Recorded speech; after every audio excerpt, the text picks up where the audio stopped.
Colleen Quinn. Colleen Quinn, would you come up to the bandstand, please? Colleen Quinn.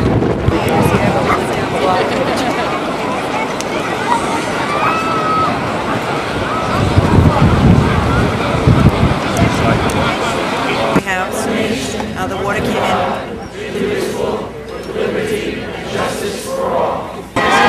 You know, this has been obviously a very emotional time for everybody. It's been a very difficult time. We know that today is the beginning of the real big comeback. And today is the day that we say goodbye to an old friend. We get ready to rebuild stronger, smarter, and safer. We know that there's so many good times to come. From the polar bear swim that we have upcoming, to all the summer events that we've all loved all these years, the arts and craft festivals, the fireworks, the concerts. We know that our boardwalks are really the lifeblood of Long Beach, and like everyone else, I'm looking forward to running, walking, and biking on a new, even better boardwalk.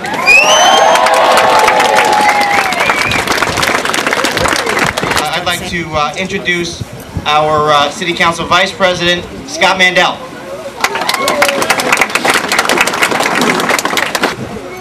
Good morning, and thank you for joining us today to say goodbye to our old friend. Physically, many of us may have been relocated due to Superstorm Sandy, or may have moved years ago, but it's never more true than today that once you have sand, Long Beach sand in your shoes, you always have Long Beach sand in your shoes. Superstorm Sandy did its worst, but Long Beach responded with its best. Our community and every city department working and joining together rose above the damage. Really, overall, the only thing Superstorm Sandy succeeded in doing was spreading some of our Long Beach sand into the shoes of our new friends from all over Long Island, New York, and the country who shared their support and love for our city. We thank them. Our boardwalk is a symbol of the spirit and heart of Long Beach. It's so much more than the sum of its parts. It's more than just lumber, nails, benches, and rails. It's the heart of Long Beach that most of us have built our fondest Long Beach memories upon. In a few minutes, we're going to hear from our Long Beach historian, Roberta Fiore, on the rich and long history of our beloved boardwalk. But I say, let's not consider today a eulogy for our old friend. Rather, let's view today as a milestone. Really, we're closing one chapter on Long Beach's history, and we're starting a new chapter in Long Beach's history. One where Long Beach will emerge from the rubble, smarter, safer, and stronger, with a boardwalk to match, and which we and our future generations will build new memories upon. With that, I'd like to introduce City Councilman John McLaughlin. Hi, my view of the boardwalk is probably, my perspective is a little bit different than most people because I grew up here. This boardwalk was a constant through my younger years, my adolescence, my teen years. Ironically, I had my first kiss under the boardwalk right here. But as a young child, I went to Long Beach Catholic School, which is right in back of us. And I remember in the summer, they used to put a little walkway when the condominiums weren't here, and the sisters used to go to the beach underneath the boardwalk, and all the younger guys, we'd all sit there and watch the nun walk out without her habit in a bathing suit. It was like to give a humane feel to it. But through this all, the boardwalk was just a steady eddy. This was my beach, Grand Boulevard. This is the first beach so I actually turned on a wave on a surfboard. And years ago, this was all vacant here. You could walk up the boardwalk and go to skee ball, and there was the rides were down by Edwards Boulevard, the Long Beach Bowl, and you could walk along this boardwalk. Now you walk along it. My mother says to me that she's going to miss walking on the boardwalk because she said, if anything ever happened to me on the boardwalk, I know somebody. But hopefully we'll be able to build a newer, a better boardwalk. It won't have the same memories. It won't be the same thing, but change is something that comes with, so with any tragedy. And now the boardwalk is a symbol of that tragedy. In fact, somebody had called me and they asked me how my house was, and I said, oh, my house is pretty bad. And they said, well, we saw the picture of the boardwalk and we realized just how bad it was. Your house, it must be terrible. So now we'll, you know, hopefully we'll be able to make a good decision for a new boardwalk that will satisfy the next generation.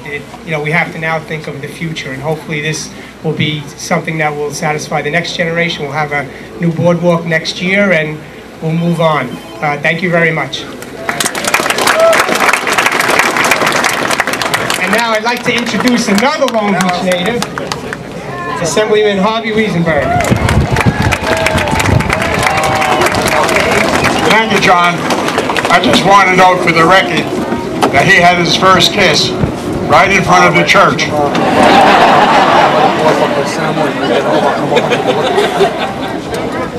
I go back a little bit longer. The boardwalk in the city is our life. My family, 4 generations. I can't tell you how proud I am to be a legislator in the state of New York, to let the whole world know who we are and what we do. And the diversity of our population is a symbol of what America is really all about, where people in Long Beach love and care for people. This is so important. I want people to really understand, because in growing up, and I was fortunate enough to be able to be here in the happy years, if you will. I've been here since 1934. I've been running on that boardwalk. I knew every crack in that boardwalk. And I want you to know, people used to stare at me in the late 40s when I was in school, and I used to run on the boardwalk because nobody was running. It was a sort of a strange thing. And look how far we have come, all sizes and shapes and all people. But the thing that I remember most, and why this boardwalk is so important, it's a symbol of love and happiness, and it's an oasis, if you will, our barrier beach in the city of Long Beach, with the most beautiful beach in the world. I don't care what that reporter from Maryland says about beaches. He didn't know it. But people used to come on this boardwalk, and it was mentioned before, the Nassau Hotel. They were in formal attire, shirts and suits. This was a 5-star hotel. It was Long Beach. And people from all over the world came here and saw the beauty of what God gave us and what we have and what we cherish. The boardwalk, it's a family. It's an extended family. Every morning or every afternoon, people would say hello to each other. They would run together. They would share the happiness of the resource that we have here. It was a happy environment. It was a climate of happiness. People would just sit up here and look at the ocean. And that's why when you look at these benches, and I'm telling you because we were involved, every bench was a meaning. Every bench was dedicated because of the love of what we have here. They wanted to be as close as they could be to oversee our beach and be on our boardwalk. So with that in mind, it's very sad, mixed emotions today. You're sharing your feelings of a loss of a very dear friend and a part of your life. But the reality is, we have now an obligation to make sure that future generations will be able to have the happiness and the environment that we think so vitally important in our society today. The oasis of peace, happiness, love, and caring. That's what Long Beach is all about. Thank you for being here. Thank you for your support. God bless you.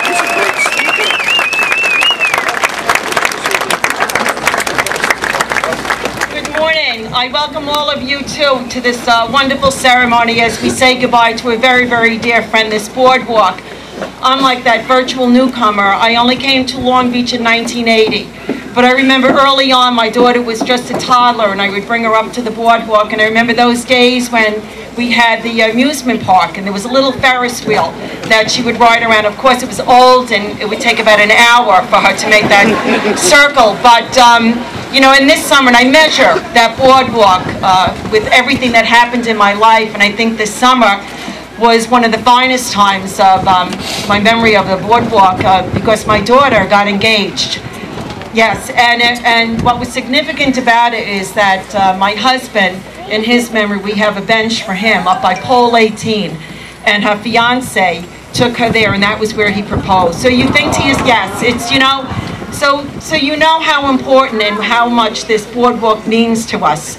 But just as we saw, you know, when we talk about, we have sand in our shoes, this storm brought sand into our streets, sand into our homes. We were bruised, we battered, but we weren't broken. We're going to rise again. And just remember too, as we say goodbye to what this structure is right now, we realize even in that storm, many of us lost pictures, we lost letters, we lost so many memories, and those were tangible items, but those memories will always stay with us. And I say that even when this is gone, we know the memories that we have, we will carry in our hearts. And when we have a new, bigger, and better boardwalk, we know that it'll be an opportunity for us to make new and better memories too as well. So I join with all of you as we say goodbye to a dear friend and look forward to something of a new beginning. Thank you. To call up Roberta Fiore, the city historian, for a brief history of the boardwalk.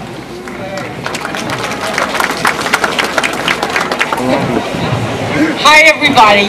This is an exciting day and a very sad day for all of us. But I'd like to bring you back to a time when we don't have our memories, when we need to rely on history to tell us what's going on. First thing I'd like to show you are the concrete stanchions. Do you see the stanchions over here? All these concrete stanchions. They're from 1907. And they have and will hold this boardwalk together. So we have a genius of industry that we can be very, very proud of too. And then of course with this boardwalk, which was created in 1907 to see and be seen, we have a history that's going to talk to us for a long time. We had prominent promenaders, I like to call them. And those prominent promenaders are spirits I'd like to think are here today. The first two, where there's a lot of controversy and a lot of conversation about, the first two promenaders on the boardwalk were two elephants. There's a lot of stories about the elephants, and some are fact and some are fantasy. This is absolute fact. There was, from Coney Island, two elephants brought to Long Beach for a great publicity story, and they were brought by a small Hindu by the name of Folga Bay. And the two elephants' names were Roger and Alice, and their job was to be photographed scooping up lumber, and Senator Reynolds says, aha, the elephants have come to build the boardwalk. The jury's out as to whether So no matter what we say about what the story was about the elephants, that's the true story. Roger and Alice, the first two on the boardwalk. Then, of course, we have the fabulous Irene and Vernon Castle and Castles by the Sea, and the first movie, Whirl of Life, that was photographed with Irene and Vernon coming in off the beach and saying, we must get, they were kidnapped. They said, we must get to Long Beach. They're waiting for us to open Castles by the Sea. And the camera in 1915 panned Long Beach. And that panning was of the beautiful Nassau Hotel, the tennis courts, and the beautiful Castles by the Sea. Now, then we had President and Mrs. Theodore Roosevelt. Oh, sorry, but Senator Reynolds was a Republican. But he knew where to get his money. So he invited the President and Mrs. Roosevelt up to see what was being developed. So and also gave Mrs. Roosevelt a free beach club,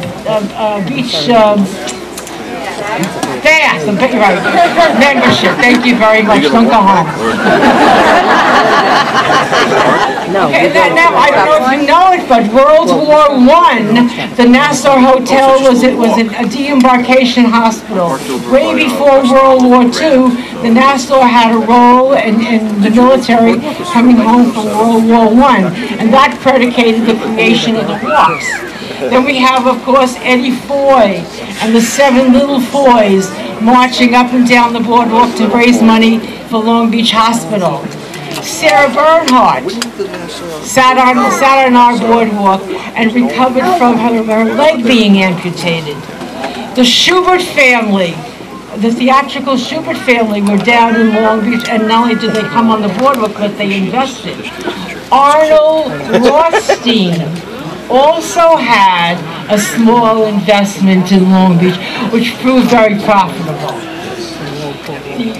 Isadora Duncan and the Isadorables danced on the Long Beach Boardwalk. Richard Rogers, Florence Ziegfeld was on the boardwalk. Unfortunately, not with Billy Burke, but with some, like interviewing some dancers for the Follies. Fred Astaire and his sister Adele. Gloria Swanson with Joseph P. Kennedy. Charlie Chaplin and his wife Lita Gray. The Prohibition agents Izzy and Mo. Rudolph Valentino did dance, and this is the New York Times. He did dance on the boardwalk in 1928 and was willing to give tango lessons.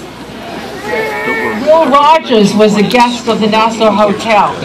Izzy and Mo, the revenue agents, did arrest people in Long Beach. The suffragettes did hold their parades in Long Beach. And we could go on and on and on. So when you look at this boardwalk, let these memories and this history talk to you. We have a proud future, but we had a very colorful and interesting past. And God bless Long Beach, and God bless our boardwalk.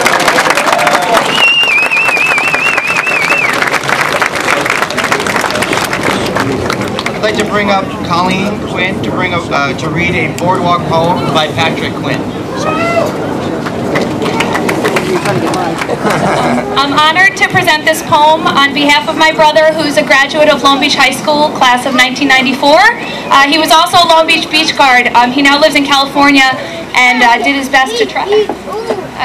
This is embarrassing. And he wrote this beautiful poem, and I'm very proud to present it. It's called The Boardwalk by Patrick Quinn. I've watched you growing since before you could stand, your waterfront sentinel perched on the sand. When you were a child, you ran down my track. I gave your toes splinters, and yet you came back. As a kid, your bike would clunk clunk to the west. At the end, you would clunk clunk right back without rest. You'd head to the beach with your sisters and brothers. I'd watch you in the surf with thousands of others. I remember your first kiss, it was just over there. The moonlight was shining through both of your hair. You'd come here at night to meet up with your friends, sneak beers underneath me on summer weekends. On that bench as the sun dipped behind the sea, you once pulled out a ring and said, "Marry me." Then your kids were running through the bike lane. You warned about splinters, they'd have no one to blame. The concerts, the fireworks, the long morning walks, the jogs and the reading, and long heartfelt talks. Walkathons, turkey trots, cold polar bears, the craft fair vendors selling their wares. I've been here with you and you've been with me too, but now I fear my time here is through. I tried to hold back the raging storm, tried to protect you from all the harm. I did it for Gloria, Felix, Irene. The dunes and I kept things mostly serene. I hoped this would just be another storm wintered, but I failed you, and now it is I who am splintered. Broken, I'm crumpled down into the sand, and I watch you approach a withered old man. And behind you is Jeannie and Carlos and Bill, Joseph and Catherine, Adam and Phil. You're coming with planks, levels, and nails, new wood and new benches, lights and some rails. My friends haven't left me alone after all. We'll spend more years together through winters and fall. The families I've known, that I've loved and supported, are united, and now they refuse to be thwarted. The spirit in my town won't be unfulfilled. We're banding together and we will rebuild. Thank you. About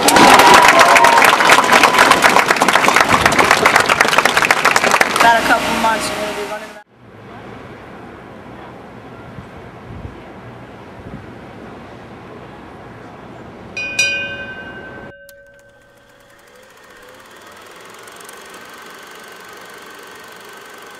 Who loves you?